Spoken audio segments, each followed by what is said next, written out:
Well, hello YouTube. I wish I had something better to talk about, and I admit this is going to be a bit of a rant, so if you don't want to hear it, go ahead and turn it off. But over recent years especially, I've become convinced that insurance in the United States is just legalized fraud. Yep, legalized fraud. And I have personal experience to back it up. So what do? We pay them and we pay them and we pay them. And when you actually have a claim that needs to be covered, what do? They fight you on it. They ask questions. They delay. And finally, they deny. And then they give you reasons why.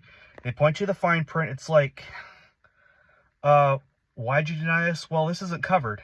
Like, why isn't it covered? Well, because this, and this.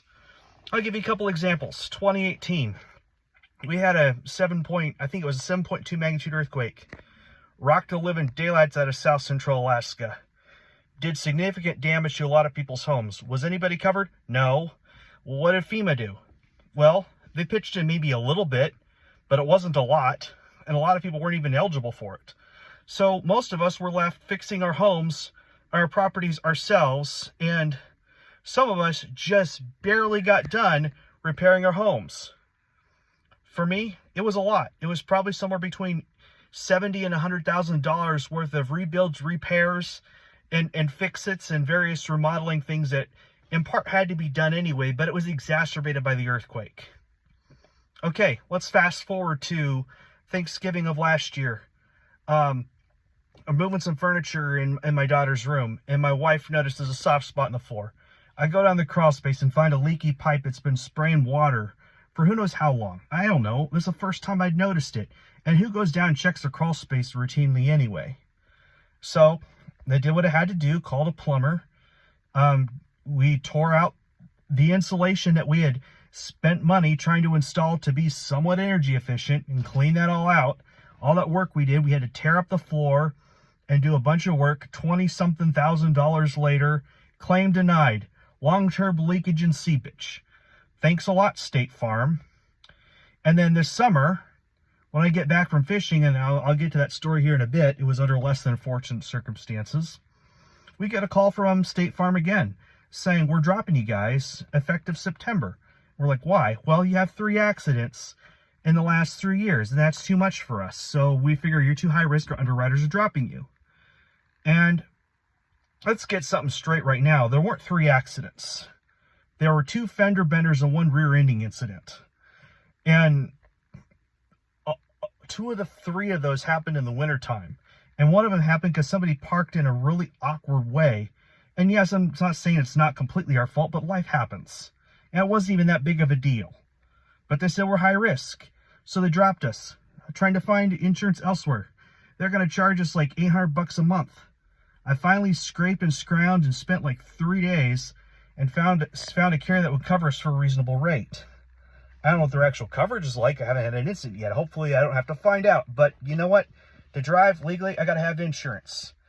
And then here comes fishing. So I go fishing like many Alaskans do every summer. I went commercial fishing, family business.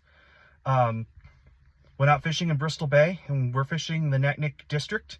And I was out pulling the anchor, and I got my hand caught in the anchor winch. And I got a little bandage on it right now, but it was really bad. I mean, it ripped off the end of my finger and shortened it by maybe about 1/4 of an inch. And it's going to take a while for those nerves to grow back. And it was painful. It hurt. It ended my fishing season. And we got a really crappy price for a fish anyway. So it wasn't like we made a whole lot of money. And my season was ended. My brother had to come in and take over for my part.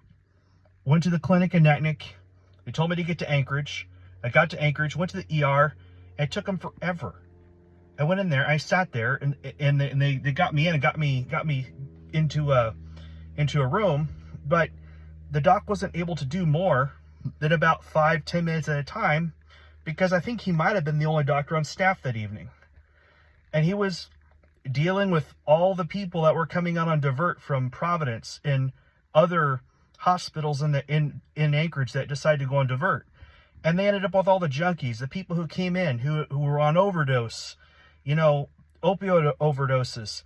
And I hear guys complaining, a few beds over about how they feel horrible. And the nurse is like, well, that's because we give you Narcan. And here I am. I just wanted to get up and say, you know what, you guys, You know what a real injury looks like? Take a look at this bloody hamburger meat finger. This is what a real injury looks like. You're in here because you made bad decisions, and you keep making bad decisions. And guess who has to pay for them? Both in time and, in this case, money, because guess what? My health insurance, which I've had ever since I've been up here, denied my claim because of a workplace-related injury. Like, really? I could have gone out there and gone fly fishing and had the exact same injury. You would have covered it, right? Yeah, we would have covered it. So what's different? Well, you're getting paid to do this. Like, well, apparently now I'm not, because now I owe twice as much money to the doctors as I would have made fishing. How's that even right? You know, year after year, the health insurance costs have gone up, and those have eaten what would have been our wage increases up here, and probably everywhere else in the country. You know, every year, my company has covered the health insurance premium increases instead of giving us raises. The alternative is just to make us pay more. Well, and we're having to pay more anyway. So what's the rub here? What is up here? Why is it that we pay and we pay and we pay and we pay and we pay, and then when something happens, there's always some excuse to deny a claim? I'm talking about 3 really big claims that have been denied to me in recent years. And all of which, at least, I don't know about this one. I'm not quite done sorting this one out yet. Maybe there'll be some way I can cover this. But it's ridiculous. Like, a lot of us are hurting. Like, you got a car that's got you're a daily driver. You drive to work every day because you can't work remote. You got 180, 190,000 miles on it, and you need to replace it. Too bad. You owe the doctors. You know, and what are you paying for? They didn't really do much with my finger. They looked at it, they x-rayed it, they wrapped it up, told me to take care of it, do wound care. And, you know, it's all covered up with skin now. It's just really sensitive. You know, it's just mostly just to protect it now because it's a little bit sensitive. But, you know, it wasn't even like it was a whole lot. And you got people in the emergency room who aren't going to pay, who can't pay, and they don't have the means to pay. They don't have insurance. And they go out and they do risky things that bring them in the emergency room. Well, where's the justice in this? And it's just messed up. Like, what do I got to do? What I got to do? Go find the drug dealers and pin them down and rob them? And take their money and pay my bills? I mean, sometimes I feel like it's what I about have to do, because they're the ones causing a lot of the problems out there by selling drugs to people that put them in the hospital.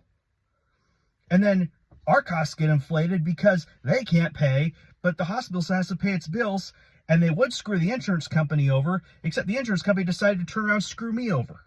So guess who's stuck with it now? I don't feel very good about this. I don't think anybody would.